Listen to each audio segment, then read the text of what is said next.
memastikan siapa pemiliknya, kita perlu penyelidikan lebih lanjut.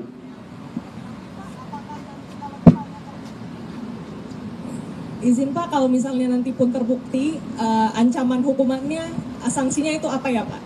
Ancamannya pastikan ada pidana ya sesuai dengan undang-undang kepabeanan. Demikian.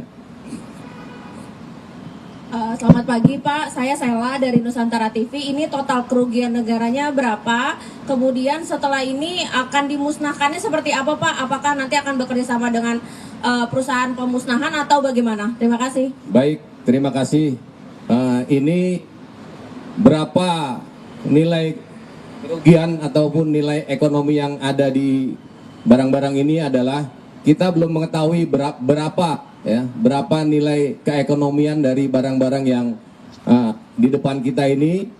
Tentunya kita harus cacah dulu ya, berapa jumlah balpres yang ada di depan ini atau di belakang saya ini, berapa jumlahnya kita belum menghitung secara menyeluruh. Ya, tentunya setelah kita dapatkan dan sudah berkekuatan hukum tetap, ini akan kita musnahkan.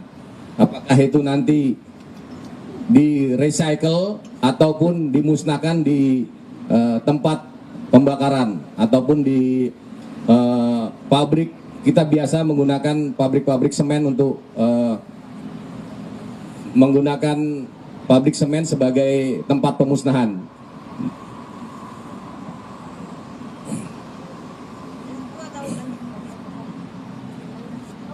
Oke, halo Pak, Virgi dari TV One. Pak mau tanya, tadi kan ini katanya jalur putus ya. Berarti gimana awalnya mengidentifikasi kalau ini tuh ilegal? Dan juga ini kan tadi katanya ada 44 kontainer yang masuk, diantaranya 5 itu, berarti yang lainnya itu legal ya Pak?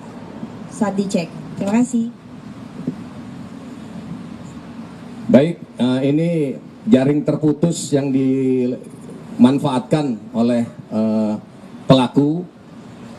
Dan kita menemukan dengan informasi bahwa ada pemuatan kontainer 44 kontainer yang pasti bahwa setelah diteliti di tempat hanya ada 13 yang bermuatan. Kita melihat berdasarkan manifest ya. Berdasarkan manifest tersebut, nah dari 13 tersebut terdapat 3 kontainer yang diduga adalah merupakan barang hasil ekspor yang berisi barang-barang ilegal. Demikian.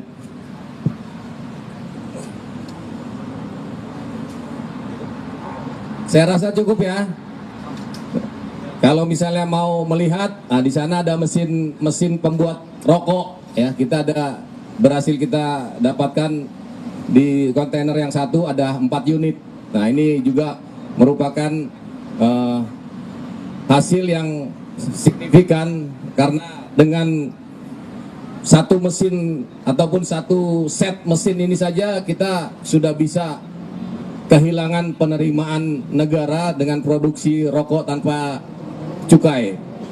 Ya, yang kemampuan per menitnya bisa hampir 2.000 sampai 3.000 batang per menit.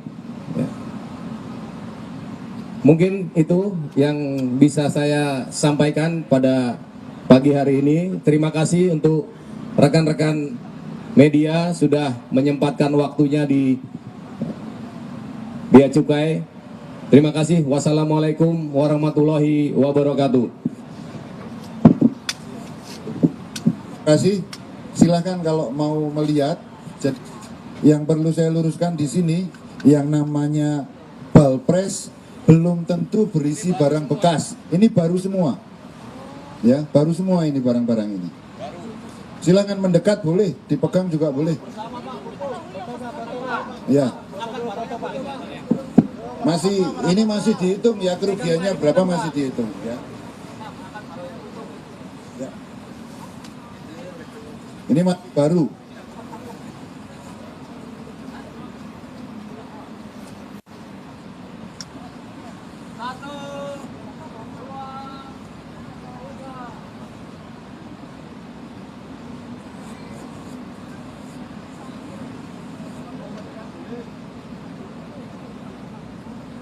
Oke, terima kasih. Jadi kalau teman-teman wartawan mau megang silahkan, ini masih baru. Dan biasanya satu ball press gini, satu karung beratnya 1 kuintal atau 100 kilo. Kita masih hitung ya. Ini silakan mesin. Silakan geser ke sini.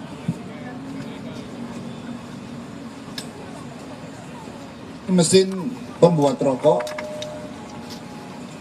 Diduga ini jenisnya MK8 dengan kapasitas produksi seperti dikatakan Pak Dirjen tadi antara 2.500 sampai 3.000 batang per menit. Jadi ini sangat signifikan. Dengan mengamankan mesin ini kan bisa mengurangi adanya produksi rokok ilegal. Ya.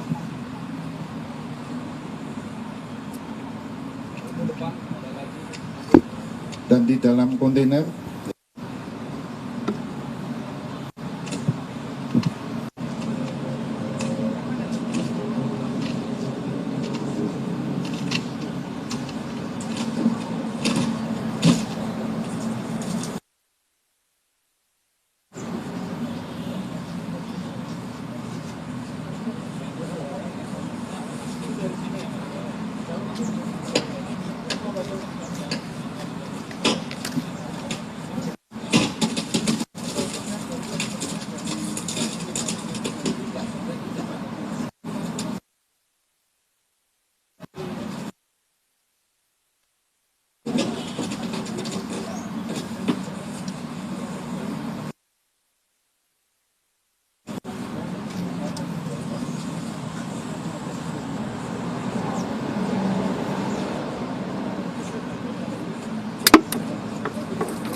dari Jambi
Wabarakatuh.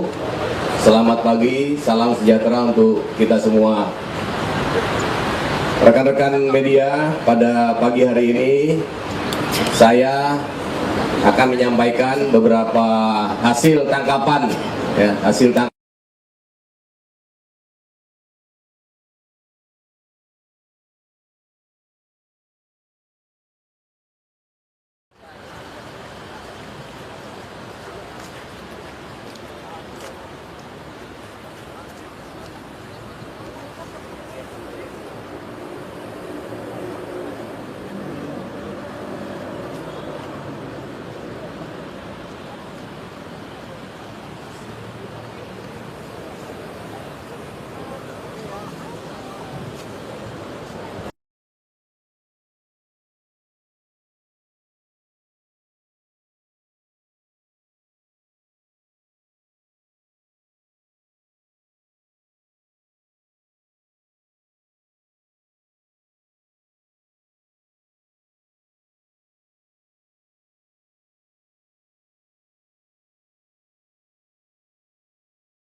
Pada akhir Desember, pada awal Desember, ya mulai minggu lalu sampai dengan tadi malam, ya di depan awak media sekalian, di sini ada 1, 2, 3, 4, 5 kontainer, ya, yang terdiri dari 2 truk. Ini adalah tangkapan balpres yang kita tangkap di Lampung. Kemudian yang ada di kontainer, ini ada 3 kontainer adalah hasil tangkapan kemarin ya, pada tanggal 10 Desember 2025 kita berhasil menangkap kiriman kontainer dari Tanjung Pinang yang terdiri dari 2 kontainer berisi balpres dan 1 kontainer berisi mesin, yaitu mesin rokok yang terdiri dari 4 unit. Secara kronologis mungkin nanti akan disampaikan oleh Direktur Komunikasi dan Bimbingan Pengguna Jasa. Saya persilakan untuk Direktur Komunikasi dan Bimbingan Pengguna Jasa. Silakan.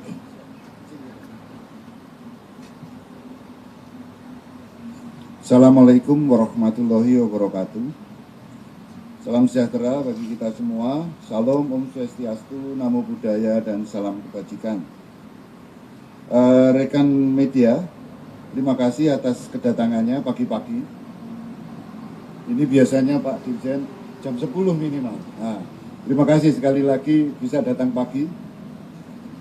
Segala puji bagi kita panjatkan kehadirat Allah SWT karena atas rahmat dan karunia-Nya pada hari ini kita masih diberikan nikmat kesehatan dan kelancaran untuk dapat menjalankan tugas.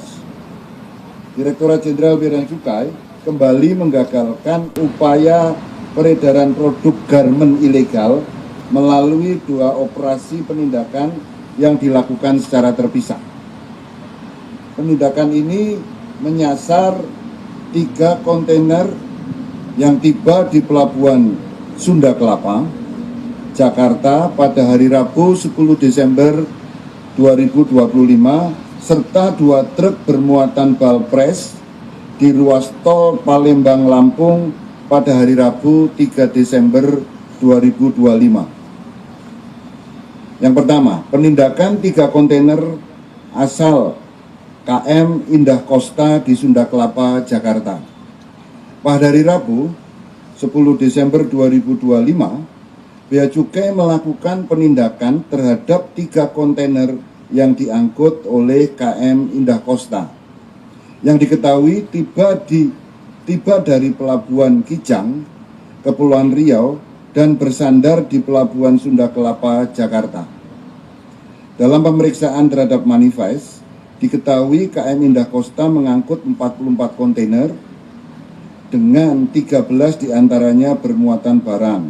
Dari 13 kontainer tersebut, petugas menemukan 3 kontainer dengan pemberitahuan barang campuran dan sajadah yang diduga atau terindikasi berisi barang ilegal. Sebagai tindak lanjut, petugas melakukan pengawasan pembongkaran terhadap 2 kontainer di gudang penerima di wilayah Muara Karang. Sementara itu yang 1 kontainer lainnya masih berada di Pelabuhan Sunda Kelapa. Hasil pengawasan menunjukkan bahwa isi kontainer tidak sesuai dengan pemberitahuan, di mana 2 kontainer berisi pakaian jadi yang diduga kuat merupakan barang impor ilegal, seperti yang Anda saksikan di depan ini. Sedangkan 1 kontainer lainnya berisi mesin. Atas temuan tersebut, seluruh kontainer diamankan ke kantor pusat Direktorat Jenderal Bea dan Cukai untuk dilakukan pemeriksaan dan penelitian lebih lanjut. Penyelundupan melalui kontainer adalah salah satu tantangan besar dalam pengawasan kepabeanan. Kami memperketat pengawasan sampai ke moda pengangkutan laut karena para pelaku terus mencari celah. Tidak ada kompromi terhadap importasi ilegal, apalagi mencoba memanipulasi dokumen dan pemberitahuan barang. Selanjutnya, penindakan 2 truk bermuatan garmen yang dikemas dalam bentuk balpres di kilometer 116 tol Palembang Lampung. Minggu lalu sebelumnya, pada hari Rabu 3 Desember 2025, Bea Cukai juga telah melakukan penindakan terhadap 2 truk bermuatan garmen.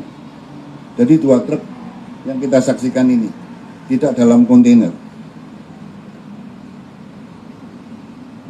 yang dikemas dalam bentuk balpres di kilometer 116 tol Palembang Lampung. Penindakan berawal dari informasi masyarakat yang diterima.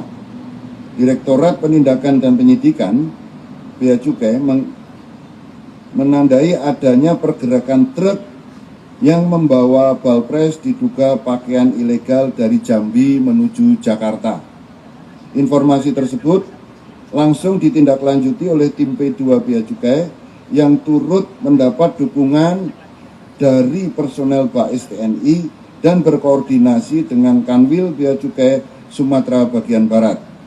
Dalam proses pengawasan yang dilakukan, petugas menemukan 2 truk masing-masing bernomor BM 8746AU dan BM 8476AU sedang berhenti di rest area kilometer 116.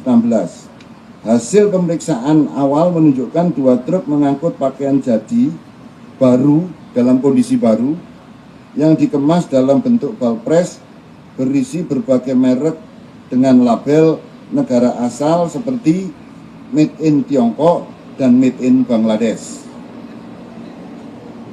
Modus seperti ini telah berulang kali terjadi, terutama dengan memanfaatkan jalur darat lintas Sumatera. Perdagangan ilegal seperti ini merugikan negara dan berpotensi memunculkan persaingan tidak sehat di sektor usaha garmen. Penindakan ini adalah kunci untuk memutus pergerakannya. Dalam keterangan yang diberikan, kedua sopir pengangkut barang mengaku hanya menjalankan perintah untuk membawa truk dari Subang, Jambi menuju Jakarta. Keduanya menerima truk dalam keadaan kondisi sudah terisi penuh dengan muatan dan dilengkapi surat jalan. Sebagai tindak lanjut, kini kedua kendaraan tersebut dibawa ke kantor pusat Bea Cukai untuk proses penelitian lebih lanjut. Adapun tindak lanjut yang akan dilakukan atas kedua penindakan ini, Bea Cukai memastikan proses penelitian dan penyidikan akan dilakukan secara menyeluruh. Penindakan bukan hanya menyasar kepada pengangkut, tetapi juga pemilik barang dan pihak-pihak yang terlibat dalam rantai distribusi. Penindakan ini merupakan hasil kolaborasi kuat berbagai pihak, termasuk instansi dan masyarakat. Pengawasan yang efektif tidak hanya bertumpu pada teknologi dan sumber daya, tetapi juga partisipasi masyarakat. Informasi dari publik sangat membantu kami dalam menindak jaringan penyelundupan. Bea Cukai berkomitmen untuk terus meningkatkan intensitas dan kualitas pengawasan guna menekan peredaran produk ilegal yang dapat mengancam perekonomian nasional serta keberlangsungan industri dalam negeri. Kami tidak akan memberi ruang bagi masuknya barang-barang yang merugikan negara dan mematikan industri lokal. Demikian yang dapat disampaikan. Terima kasih. Assalamualaikum warahmatullahi wabarakatuh. Salam sejahtera untuk kita semua. Om Santi Santi Santi Om. Demikian kronologis yang disampaikan. Mungkin dari rekan-rekan media ada yang ingin menanyakan, silakan. Izin Bapak, saya Renata dari Kompas TV, ada beberapa pertanyaan. Mungkin pertama penegasan dulu Pak, tadi pertama dikatakan barang-barang ini kalau dari labelnya dari Bangladesh dan Tiongkok, apakah sudah dapat dipastikan memang barang itu dari sana? Kemudian jalur mana kira-kira yang dilewati dan bagaimana antisipasinya supaya ke depan tidak ada lagi? Dan tadi kan akan ditindak untuk yang menyalurkan maupun yang membuat barang tersebut, itu sanksinya apa ya Pak? Terima kasih. Baik, terima kasih untuk pertanyaannya dari Kompas TV untuk memastikan bahwa untuk ikan ekspor asalnya importasinya dari mana, dugaan sementara yang kami perkirakan adalah ini merupakan bagian dari rute di pantai timur. Ya, tentunya perlu diketahui bahwa di pantai timur merupakan jalur-jalur yang banyak jalur tikusnya. Pelabuhan-pelabuhan tikus banyak terdapat di pesisir timur Sumatera, dan tentunya ini nanti ke depannya kita sudah melakukan pengawasan yang ketat di sepanjang pantai timur Sumatera, meliputi dari Belawan, kemudian ataupun di Asahan, Tanjung Balai Asahan, kemudian di Dumai, di Jambi, dan di Kepulauan Riau. Ini akan kami awasi dengan ketat, ya, karena di perairan Sumatera ataupun pesisir timur Sumatera kita ada pangkalan utama operasi, yaitu yang mempunyai beberapa kapal yang seringkali kita melakukan patroli. Kemudian untuk memastikan bahwa barang ini akan dilakukan penindakan ataupun sampai dengan ke pemiliknya, tentunya ini harus melalui penelitian dan penyelidikan lebih lanjut, karena modus yang digunakan adalah merupakan jaring terputus seperti tadi disampaikan oleh Direktur Komunikasi, bahwa supir hanya menerima pesan melalui handphone dengan dua kendaraan sudah terisi dengan dengan muatan full, sehingga untuk memastikan siapa pemiliknya kita perlu penyelidikan lebih lanjut.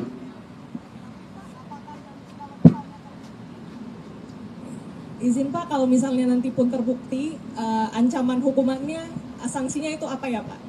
Ancamannya pastikan ada pidana ya sesuai dengan Undang-Undang Kepabeanan. Demikian. Selamat pagi Pak, saya Sela dari Nusantara TV. Ini total kerugian negaranya berapa? Kemudian setelah ini akan dimusnahkannya seperti apa Pak? Apakah nanti akan bekerja sama dengan perusahaan pemusnahan atau bagaimana? Terima kasih. Baik, terima kasih. Ini berapa nilai kerugian ataupun nilai ekonomi yang ada di barang-barang ini adalah kita belum mengetahui berapa nilai keekonomian dari barang-barang yang di depan kita ini. Tentunya kita harus cacah dulu ya, berapa jumlah balpres yang ada di depan ini atau di belakang saya ini, berapa jumlahnya kita belum menghitung secara menyeluruh ya. Tentunya setelah kita dapatkan dan sudah berkekuatan hukum tetap, ini akan kita musnahkan.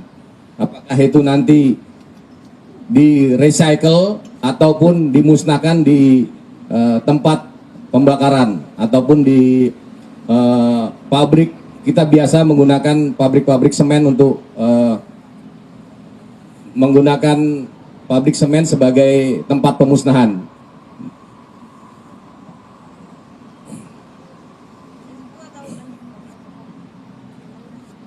Oke, halo Pak Virgi dari TV One. Pak mau tanya, tadi kan ini katanya jalur putus ya, berarti gimana awalnya mengidentifikasi kalau ini tuh ilegal? Dan juga ini kan tadi katanya ada 44 kontainer yang masuk, diantaranya 5 itu, berarti yang lainnya itu legal ya Pak?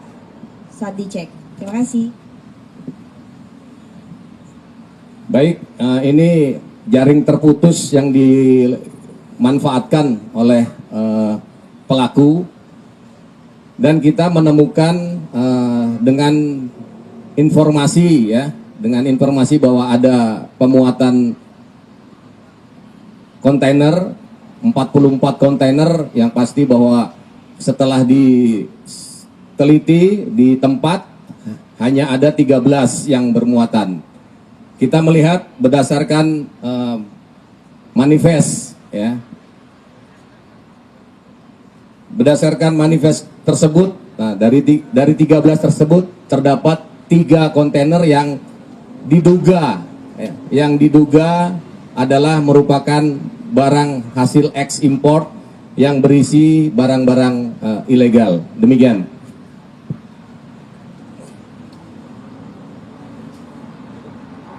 Saya rasa cukup ya. Kalau misalnya mau melihat, di sana ada mesin pembuat rokok ya.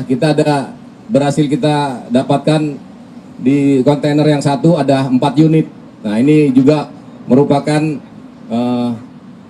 hasil yang signifikan karena dengan satu mesin ataupun satu set mesin ini saja kita sudah bisa kehilangan penerimaan negara dengan produksi rokok tanpa cukai ya, yang kemampuan per menitnya bisa hampir 2.000 sampai 3.000 batang per menit ya. Mungkin itu yang bisa saya sampaikan pada pagi hari ini. Terima kasih untuk rekan-rekan media sudah menyempatkan waktunya di Bea Cukai. Terima kasih. Wassalamualaikum warahmatullahi wabarakatuh. Terima kasih. Silahkan kalau mau melihat. Yang perlu saya luruskan di sini, yang namanya balpres belum tentu berisi barang bekas. Ini baru semua. Ya, baru semua ini barang-barang ini. Silahkan mendekat boleh, dipegang juga boleh. Ya. Ini masih dihitung ya, kerugiannya berapa masih dihitung ya. Ya. Terima kasih. Silahkan kalau mau melihat. Yang perlu saya luruskan di sini, yang namanya balpres belum tentu berisi barang bekas. Ini baru semua. Ya, baru semua ini barang-barang ini. Silahkan mendekat boleh, dipegang juga boleh. Ya. Ini masih dihitung ya, kerugiannya berapa masih dihitung ya. Ya. Ini masih baru.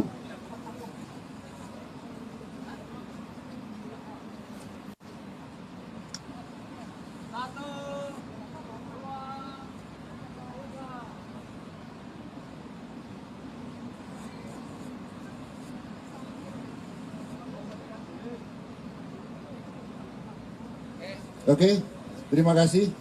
Jadi kalau teman-teman wartawan mau megang silahkan, ini masih baru.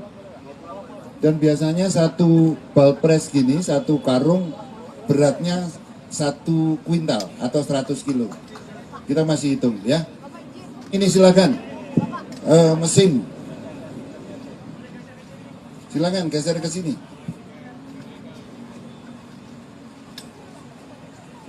Mesin pembuat rokok, diduga ini jenisnya MK8 dengan kapasitas produksi seperti dikatakan Pak Dirjen tadi antara 2.500 sampai 3.000 batang per menit. Jadi ini sangat signifikan.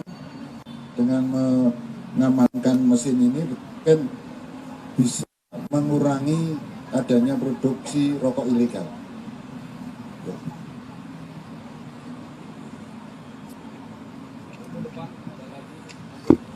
Dan di dalam kontainer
dari Jambi